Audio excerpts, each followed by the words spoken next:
Imagine picking up your wife's dress and smelling a man's cologne that isn't yours. This story is a total roller coaster, and you'll want to see how it ends. Let's get into it. I picked up her dress like I'd done 100 times before, but this time my hand froze. It was 7:26 on a Tuesday morning. Lark had a black dress draped over the side chair again. Same spot she always dumped her fancy stuff after one of her donor dinners, or whatever those board things were. I reached for it to hang it up and caught the scent. Not fabric softener. Not the cedar hangers. Men's cologne. Sharp. Spicy. Way too strong to be a handshake at a fundraiser. My fingers locked on the fabric. My whole arm went still like my body was trying to process what my brain hadn't caught up to yet. I told myself the dumb version first. Probably brushed against some guy in a crowded room, some old donor in a tux, some hallway hug. But then I heard the second thought come up in my head, low and clear. Lark doesn't hug anyone unless there's a photographer watching. I was 58 years old, married 12 years, and in that moment I stood there like some idiot in our bedroom holding fabric that didn't belong in the morning. Quick note, before listening, share which city or country you're watching from, and let's continue. I looked over at our bed, still perfectly made. Lark had already left for the clinic. Blythe was still brushing her hair in the hallway mirror. The scent was still in my nose. It was sitting on my hands. I told myself I was being ridiculous. I'd seen parents spiral over less. I'd walked 100 kids through divorces and lies and court-mandated weekends. I was the guy who stayed calm. That's what I did. That's what I was good at. So I shoved the dress back on the hanger and went back to packing Blythe's snack. She liked those strawberry granola bars, the crunchy ones, not the chewy kind. She came into the kitchen humming some piano piece she'd been practicing for her lesson. I smiled and nodded like normal, but the smell was still on me. I smelled it while tying her shoes. I smelled it in the car, at the school drop-off, during my first meeting back at Cedar Ridge Middle. And the whole time, I kept hearing that little voice saying, "You're not crazy. That smell's not random. Something's not right." It didn't feel like a mistake. It felt like a door cracking open, and I had no idea what in the world was about to walk through it. That night, she walked through the door like nothing was broken, calm steps, shoes off by the bench, coat folded, not hung. She didn't look rushed or guilty or even tired. She looked prepared, like someone showing up for a meeting she'd been rehearsing in her head for weeks. No hello, no how was your day, no check-in about Blythe's piano lesson, which she'd completely missed. She stood in the doorway between the kitchen and living room and said, "I've filed for divorce."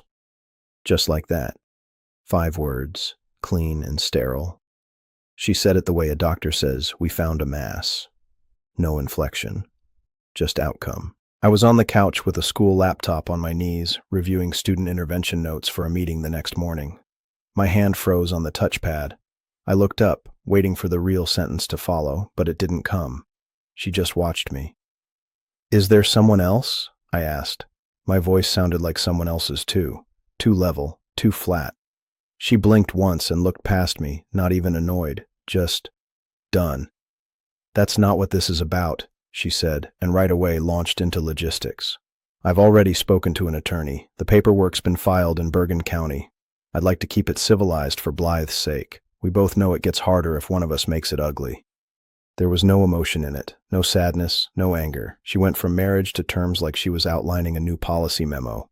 She reached into her tote bag and pulled out a manila folder. "These are the proposed terms," she said, setting it on the kitchen island like it was a menu. "You'll keep covering the mortgage, for stability. I'll handle primary custody with flexibility. We'll maintain her private school, enrichment programs, healthcare continuity." "And support?" I asked, because I already knew that folder wasn't going to be light. "You'll provide a monthly stipend," she said, "because that's what a decent man does."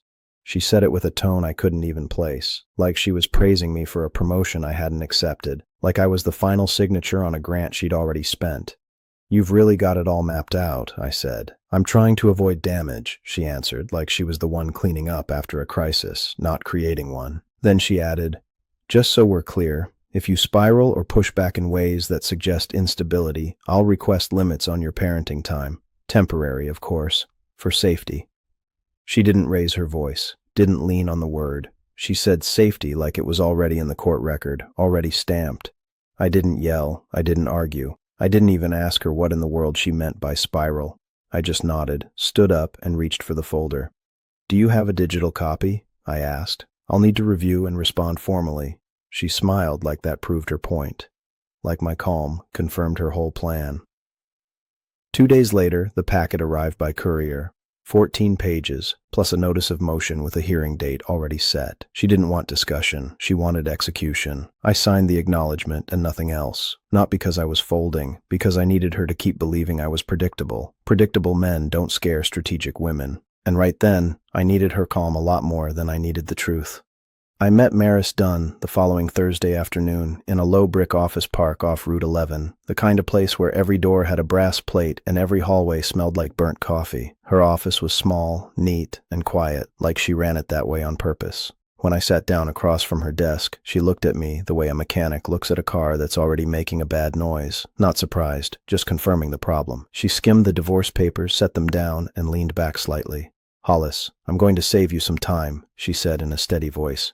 "If you want to stay calm through this, you start with facts. Not feelings, not arguments. Facts." I nodded once. "Where do I start?"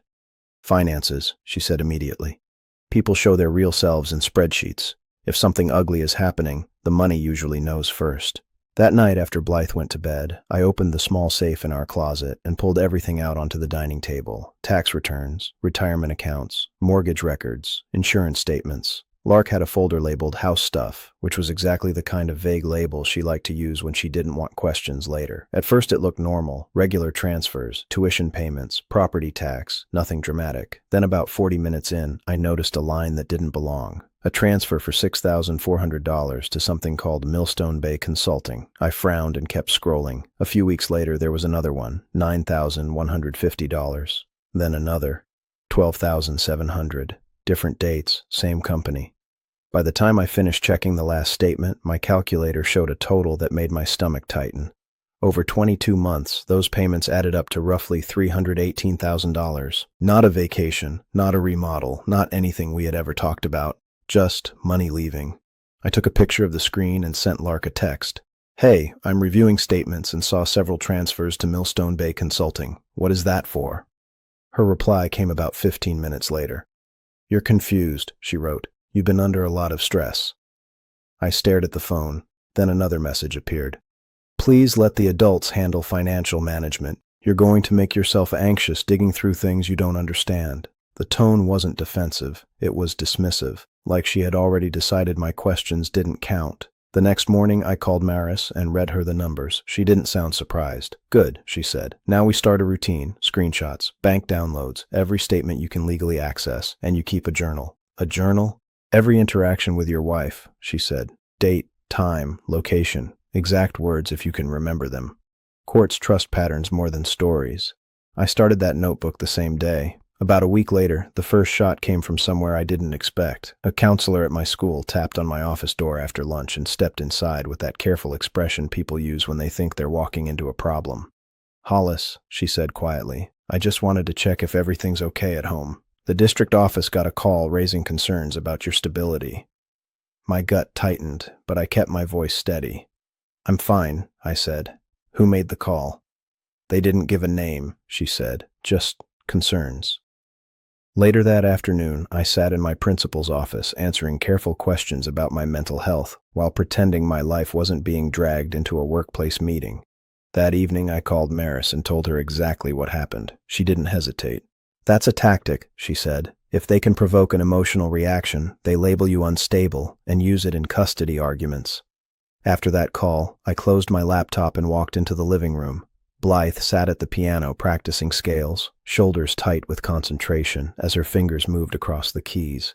I pulled out the notebook Maris told me to keep, wrote the date across the top of the page, and started documenting everything. Maris asked me straight, "Does Lark have enemies at the clinic?"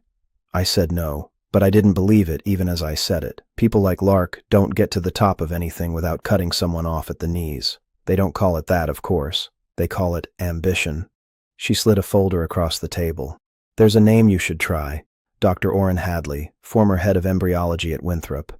He left about a year ago under strange terms. Now he's at a private lab near Millstone Bay. I think he saw something." I called the number twice and left polite messages. Nothing. On the third try, I stopped being polite. I said, "My wife is Dr. Lark Dempsey." Silence. Not even a breath on the other end. That's how I knew I'd hit the nerve Maris was aiming for. He agreed to meet the next day. No small talk. Diner off Route 30, outside Ashford. The kind of place where the waitress calls you Han, even if you look like death. Orrin walked in looking like he hadn't slept since the Bush administration. His collar was wrinkled, tie loose, hands twitchy, eyes never stopped moving. "You're the spouse," he said, sliding into the booth. "Took longer than I expected. I figured someone from her personal life would come looking eventually." "I'm not here for drama," I told him. "I'm here for answers. Start wherever you need to." He didn't ask about the divorce. He didn't ask why I cared. He started talking like someone flipping open a sealed file in his head. "Records went missing," he said. "Forms overwritten, timestamp edits. I logged every single embryo sample under lock, and still some codes didn't match our inventory. I flagged it, got told to let it go." "By who?" I asked. "Clinic director, Alden Price. He didn't threaten me. He just told me to focus on outcomes. Said donors liked good numbers, and good numbers kept funding stable." I could feel my hands curling under the table. "Are you saying outcomes were falsified?" "I'm saying outcomes were managed," Orrin replied. "Carefully, quietly, just enough to keep people smiling and grant money flowing." He didn't say Lark's name, not at first, but his jaw twitched every time he said leadership or PR cover. Finally he gave in. "She's smart," he said. "I'll give her that. Brilliant at sounding ethical while doing what she needed for her public image. She didn't pull the strings directly, not always. She just made sure the people around her knew what results she wanted." I sat back and stared at him. "You're saying this went on for years?" He nodded once. "You ever look at the success rates your wife's program bragged about? Ask yourself how those numbers stayed so clean, so consistently. You think that's normal?" I didn't answer. I already knew the answer. Then he hesitated, tapped a spoon against the table, and said something that stopped everything cold. "Your name came up, not just in personnel files, in treatment logs, procedure notes. Your timeline was special." "What does that mean?" I asked. He looked up finally, eyes steady. "There were notations on your IVF process, special handling, alternate tracking codes. I didn't see every detail, but there was a reason your file got a different route." "You saw this yourself?" "Some of it," he said. "The rest I only found after I left. I kept some backups. Couldn't live with the weight of it otherwise." That's when he said the word that would change the entire shape of what I thought this was. Substitution. He didn't explain it right then. He didn't have to. The word hit hard enough. I didn't see the records with my own eyes until weeks later, when Orrin handed them over in a sworn statement. But that diner? That was the moment I realized this wasn't just a bad marriage unraveling. This was something built on a rigged system, and we weren't even close to the bottom of it yet. That word stayed in my head the entire drive home from the diner. Substitution. Orrin hadn't explained it, and I didn't push him in that moment because something in his face told me he wasn't done talking yet. But before we parted ways, he gave me another name. "There's someone who wrote everything down," he said quietly while folding his receipt. "Not because she's brave, because she's careful." "Who?" I asked. "Juno Feld. She used to be the senior IVF coordinator at Winthrop. If anyone kept records that survived the cleanup, it's her."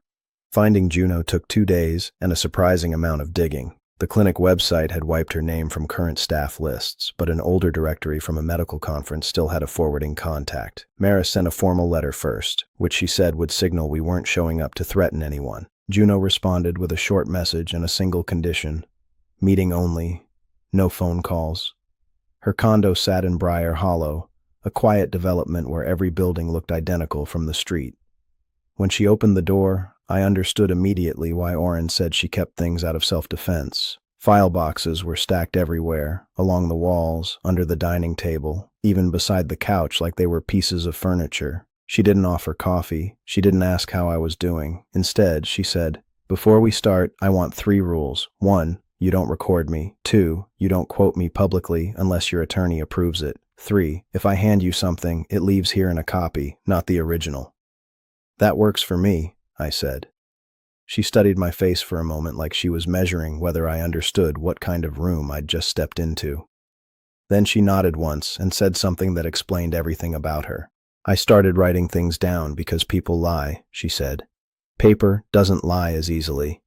She disappeared into the hallway and came back carrying a hardbound notebook that looked like it had lived through a few bad years.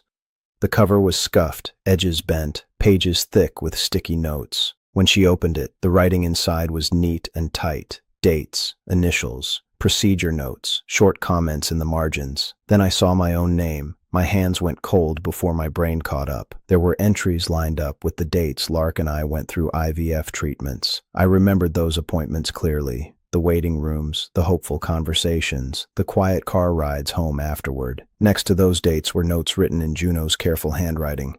Alternate material confirmed. Quality concerns flagged. Executive-level file handling. I swallowed and pointed to the page. What does this mean? Juno didn't hesitate. It means I never saw your sample used, she said plainly. Not once during that cycle. I stared at her. That's impossible. I was there. You were present, she corrected calmly. But your sample never moved through my lab chain. I noticed because your case suddenly became restricted access. I was told to treat it as executive level. Executive level for who? I asked. For leadership, she said, which usually meant Dr. Price, sometimes your wife. The room felt smaller after that. She turned a few pages and tapped another entry with her finger. There was also a financial track running alongside certain cases, she said. Grant money tied to Halcyon research programs moved through outside vendors. One of those vendors showed up repeatedly. Millstone Bay Consulting, I said. Her eyes flicked up. You've already seen that name. I nodded slowly. The pieces still didn't line up, but they were clearly part of the same machine. Juno closed the notebook and slid a card across the table. If you're serious about understanding what happened, she said, you need someone who investigates fraud for a living. The name on the card read Agent Milo Stratton. When Maris and I finally met Milo a week later in a government office downtown, he didn't act impressed by Lark's position or the reputation of the clinic. He leaned back in his chair with a bored expression, like he'd seen this exact story unfold 100 times already. Titles don't mean much in my line of work, he said. Smart people commit dumb crimes every day.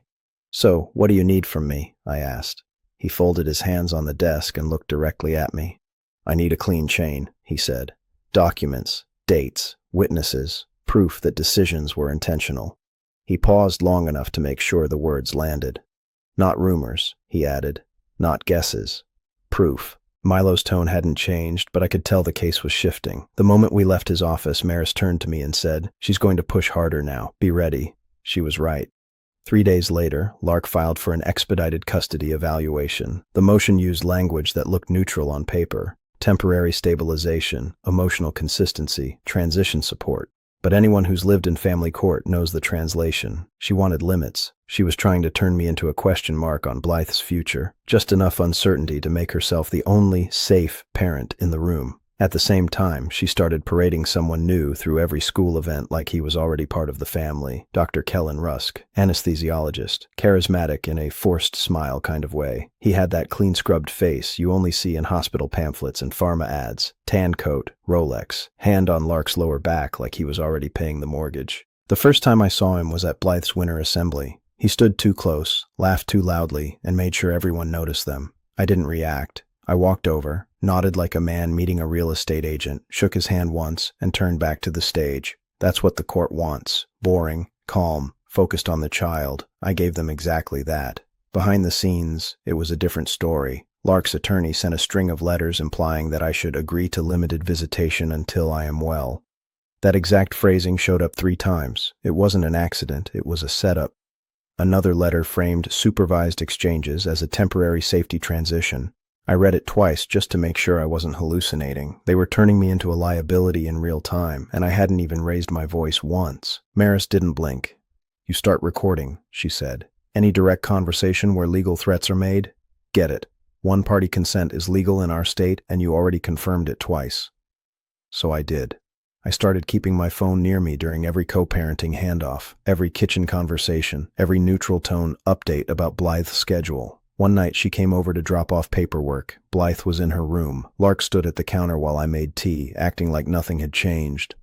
You're not helping yourself by being difficult, she said. I'm not being difficult. I'm asking for fair custody. She didn't even look up. You really want to play that game? I can ruin your reputation in the school district with one phone call. That sentence made it onto the recording, word for word. Later, the custody evaluator asked why she would say something like that. I didn't give a speech. I gave her the truth in one line.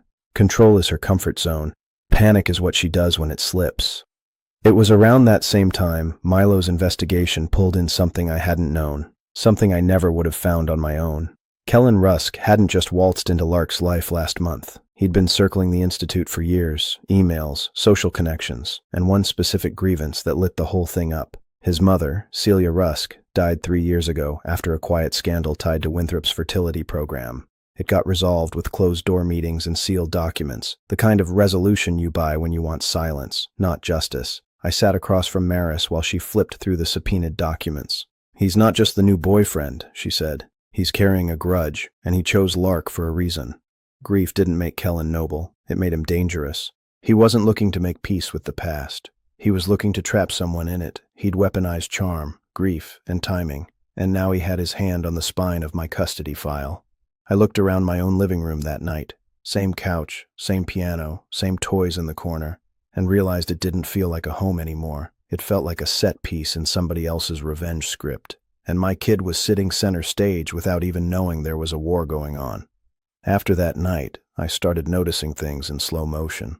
What Blythe said, how Lark looked at her, what people assumed when they saw us together. I couldn't shake it. I kept replaying everything we went through during those IVF cycles, trying to spot the moment it all went off course. Maris didn't tell me what to feel. She never does. What she said was, "If there's a question, you get an answer before court does. Full stop." I didn't say anything right away. I nodded like I was hearing her, but I sat on that decision for days. Not because I didn't want to know the truth, but because I hated the version of myself that needed to ask. I was the guy who packed lunches, taught her to ride a bike, sat through every recital, even the ones with 8-year-olds plunking keys like gorillas. I was her dad, period. But then, during a handoff in the driveway, Lark tossed a comment over her shoulder like it was just weather talk. "She's got all the Rydell side in her anyway," she said with this smug little half-smile. "You can't miss it." And that was it. That was the moment. I saw it in her eyes. She thought I'd never go through with it. Thought I'd choke on the guilt and keep playing my part. I didn't say a word. I just went back inside and stood in the kitchen for a long time with my hands on the counter. 3 days later, I drove 2 counties over to a private lab. I paid cash, asked for discretion, and still handed over my license when they asked for identification. No drama, no confrontation, just a cheek swab, signatures, and 10 long days of pretending I wasn't thinking about it every second. When the results came, I didn't even open the envelope in the car. I waited until Blythe was at her piano lesson and the house was completely quiet. I sat at the kitchen table where we used to eat pancakes on Sundays and tore the seal. The words were simple. Not wrapped in medical jargon, not softened. You are excluded as the biological father, not low probability, not possible mismatch. Excluded. I read it 3 times, like it might change if I stared hard enough. I didn't cry. I didn't punch a wall. I just sat there while the dishwasher hummed and the room felt like it shifted under me. I loved Blythe exactly the same as I had the day before. That part didn't move an inch, but something inside me tore loose. Like I just realized I'd been used as a piece of stage furniture in someone else's show. Later that night, Maris got a call. Not from Lark, from someone higher. Sable Winthrop, the board chair at Halcyon Health, wanted a private meeting. I didn't understand why someone like her would bother with a school psychologist, but I agreed, mostly out of curiosity. I needed to know what they thought was worth salvaging. The meeting happened at a high-end business center downtown. Glass walls, leather chairs, bowls of lemon water on the table like it made anything smell clean. Sable walked in dressed like she didn't know what the word casual meant. She shook my hand like we were closing a deal and started talking before I could even sit down. "I want to offer you a solution that protects your daughter," she said. "No scandal, no courtroom headlines, no harm to her future." I didn't respond. She went on. "We can provide a confidential settlement, a non-disclosure agreement, internal discipline for those involved. Quiet resolutions. You and your daughter walk away protected." I let her finish. I asked one question. "Are you offering me mercy or silence?" She smiled without blinking. "We're offering containment, for everyone's benefit." I told her I'd think about it. What I was really doing was measuring the room, watching the way her eyes stayed still, watching the way she never said Lark's name, never asked about truth, just fallout. This wasn't about ethics. It was about keeping the machine clean. They thought I'd take the money, disappear quietly, and leave the gears turning. They didn't realize I'd already spent 10 days learning how to sit with pain, And once you sit with it long enough, you stop letting other people decide what's tolerable. I didn't say yes or no to Sable's offer. I just walked out of that glass box knowing something they didn't. People who want containment are already panicking, and people who are panicking get careless. Milo Stratton's team didn't wait. They started peeling back Millstone Bay Consulting layer by layer. It wasn't a business, it was a funnel. No actual consulting, no deliverables, just an empty LLC tied to payouts, favors, adjusted outcomes, and numbers made to look legitimate on grant reports. Juno's notebook backed the medical trail, Oren's statement backed the lab trail, my bank screenshots and tax files backed the financial trail, and the DNA test backed the part no one could spin, the personal trail. The only thing missing was intent. We needed something that showed Lark didn't just benefit from a flawed system. She orchestrated parts of it. She wasn't just floating on the current. She was steering. That's when Kellen Rusk handed us more than he realized. He wasn't trying to help. He was trying to survive.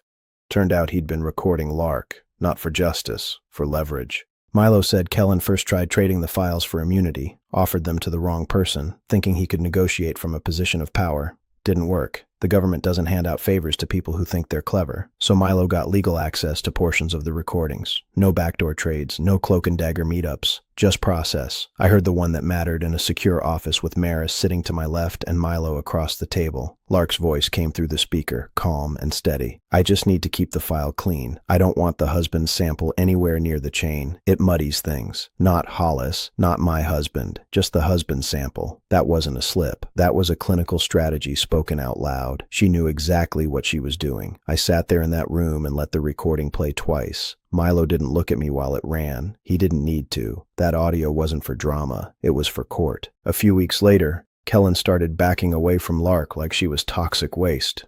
He sent his lawyer to tell us he'd been caught up in something and wasn't really part of it. Claimed he'd just been the plus one. Said he didn't know about any of the real decisions. Milo wasn't impressed. You're on tape, Rusk, he told him. You don't get to vanish now. I didn't need Kellen to flip. I didn't want him as an ally. I just needed him to be one more loose brick in Lark's foundation. One she couldn't pull without the whole thing coming down. Meanwhile, Lark kept playing the savior doctor in family court. She wore soft tones, used calm words, smiled when judges walked in. She framed herself as a mother doing her best while her emotionally reactive ex-husband clung to resentment and refused to move on. That was her angle. I was the man who couldn't handle her success. I didn't argue it. I didn't try to prove her wrong in the courtroom. I just showed up every day, like I had since Blythe was born. Pickups, drop-offs, piano lessons, conferences. I kept the calendar, I packed the snacks, and I let Lark keep believing I was signing away my life out of fear, not strategy. Boring men win custody, and quiet men, when they know the trap is set, just wait for the right moment to let it snap shut. The night Halcyon imploded, they called it a celebration. The annual Foundation Gala took place at a downtown hotel in Larkspur Heights. Tall glass, polished silver, that brand of wealth where even the ice cubes look expensive. People walked in wearing rented diamonds and pretending they cared about the cause, clapping for donation totals like it was a sports bracket. Lark was being honored for innovation and ethics in reproductive medicine. That was the actual phrasing on the program. Innovation and ethics. The irony almost had weight. I wasn't there for the ceremony. Not at first. Because 35 minutes before the ballroom doors opened, Sable Winthrop called an emergency board session upstairs in a locked conference room.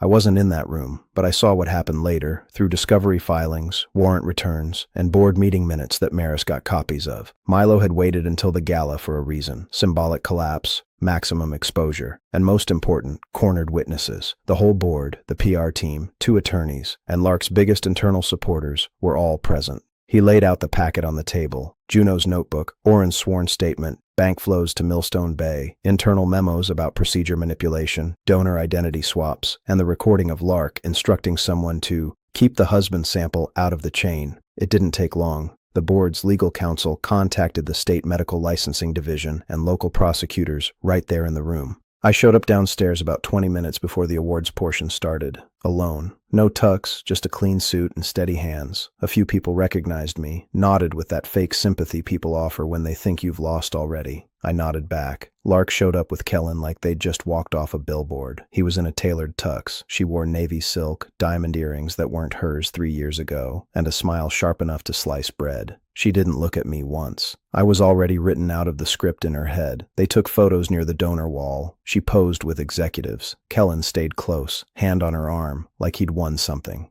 After the ceremony, they slipped out toward the Juniper Room, a restaurant we used to love, back before it turned into the set piece for her career milestones. That was where we went after her promotion to lead coordinator, after we signed the mortgage, after our first embryo transfer. I waited 20 minutes, then walked in holding a plain white envelope in my jacket. No briefcase, no performance. They were halfway through a bottle of wine when I approached the table. Kellen looked up first. I nodded at him like he was a server I didn't need anything from. Then I looked at Lark. "Congratulations," I said, flat and even, the exact tone she'd used when she told me she'd filed for divorce. I placed the envelope on the table, slid it forward with 2 fingers, and stood still while she stared at it. She didn't touch it at first. Her smile flickered, then disappeared. Inside the envelope was the DNA report showing I was excluded, and a notarized letter from Maris confirming the lab, the chain of custody, the identity verification. No way to spin it, no way to say it was fake. She opened the flap like she already knew what was inside, but had hoped I wouldn't follow through. That was when her face dropped. Not because she felt guilt. Lark doesn't traffic in guilt, but because something in her brain finally registered that I wasn't afraid of her anymore. I turned slightly as movement came through the front door. Milo walked in, followed by 2 uniformed officers in dark suits. No rush, just forward momentum. The dining room hushed like someone had killed the music. I stepped aside. They walked directly toward the table, past candlelit couples and plated duck breast, while Lark sat frozen in the seat she'd chosen for her own coronation. The restaurant stayed silent while Milo spoke to Lark in a low, professional voice. I didn't hear every word, but I didn't need to. The tone said enough. Calm instructions, legal language, the kind that ends careers. By the end of that week, Lark's medical license was suspended and formal charges were filed. Fraud, financial manipulation, and violations tied to the fertility program she used to brag about in medical journals. Halcyon shut down the entire IVF division pending investigation. The Institute released a public statement about systemic failures, which is corporate language for "we got caught." Kellen tried to evaporate into the background the moment things turned serious. His attorney pushed the line that he was just a boyfriend who didn't understand what he'd stepped into. Unfortunately for him, the recordings he made to protect himself had already been entered into evidence. Messages, calls, and those carefully saved conversations kept dragging him back into the investigation. He wasn't my ally in any of this. He was collateral damage from his own little leverage game. About a week after the arrest, Sable Winthrop called Maris again. Then she called a second time with a sweeter voice and a bigger number. The offer included stricter non-disclosure terms and a request that I limit inflammatory statements in the custody record for Blythe's privacy. Maris passed the proposal across the table to me. "What do you want to do with it?" she asked. I slid the paper back. "Tell them no," I said. They already had their chance to contain it. The court froze every account connected to Millstone Bay Consulting. A forensic accountant followed the money trail through shell transfers and grant allocations until enough of it was secured to establish a protected trust for Blythe. It also covered the house and basic stability for the future. The custody evaluator changed tone the moment the evidence entered the official docket. Lark's quiet smear campaign, the whispers about me being unstable, collapsed once Maris submitted documentation showing the complaints were strategic, not genuine. My school district reviewed the record and quietly stepped away from the issue. The hardest conversations never happened in court. They happened in our living room when Blythe asked why her mom wasn't coming to the spring concert. She also asked why adults started whispering when I walked into school meetings. I didn't unload the entire truth onto a 9-year-old. I told her the version a child could carry. "Your mom made some serious choices that broke rules and hurt people," I said. "The grown-ups in charge are dealing with it." She sat quietly for a moment, then asked the question that mattered more than the rest. "Are we okay?" I pulled her into a hug and said, "You're loved and you're safe. That part doesn't change." Later, when she was older and the timing felt right, I explained something else. Families aren't built by paperwork or DNA reports. Families are built by the people who show up every day and stay when things get hard. I told her I was her dad because I raised her. That fact wasn't open for debate. I also filed motions to adjust certain legal records so Blythe couldn't be used as emotional leverage during Lark's sentencing arguments. That decision felt cold when I signed the paperwork, but it protected my kid from becoming evidence. These days, I'm still working at Cedar Ridge Middle School. I sit across from students who believe their lives are falling apart, and I listen the way I always did. The difference now is that I understand how real that feeling can be. The revenge people expect never came from shouting in a courtroom or humiliating anyone in public. The real ending looked quieter than that. I walked away with my dignity, my daughter, and the truth sitting permanently in the public record, right where Lark couldn't rewrite it. Do you think truth matters more than reputation in situations like this? Share your thoughts in the comments and subscribe if you want more stories like this. Hold up for a second. Can I ask you something personal? If you've got the hype button, tap it to support this video and help it reach more people, then please subscribe and hit like because it's huge for us, and it only takes one click. And finally, drop a comment. Was I right to chase the truth even if it blew up my kid's world? And what would you do if someone tried to rewrite your family story?